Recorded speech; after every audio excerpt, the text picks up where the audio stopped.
ସେମାନେ ମତେ ଗୋଟେ ବଦମାସ ମଦୁଆ ଠାରୁ ରକ୍ଷା କରି ସ୍କୁଲ କୁ ଆଣିଲେ। ସେ ଆଜି ହିରୋ ପରି କାମ କରି ଆଜି ମୋର ସବୁ ଜାତୀୟ ପତାକା ନଷ୍ଟ ହୋଇଯାଇଥାନ୍ତା ସାର୍। ଆରେ ବା, ସାବାସ୍ ସାବାସ୍ ନଟିଆ ସାବାସ୍, ଆଜି ତୁ ଗୋଟେ ଭଲ କାମ କରିଛୁ।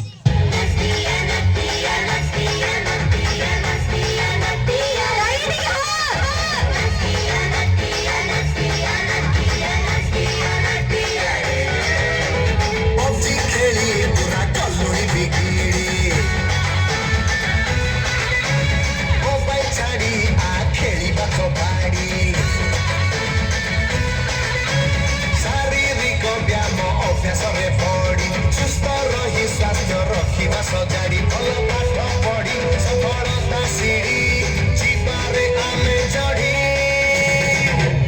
ନାଇଁ ମୁଁ ମୋବାଇଲ ଗେମ୍ ଖେଳିଲା କାଲି ବେଲି ଆରେ ଏଇନେ କହିଲି ବଡ ମଣିଷ ହବୁ, ଏଇନେ କହୁଛୁ ମୋବାଇଲ ଛିଡିବନି।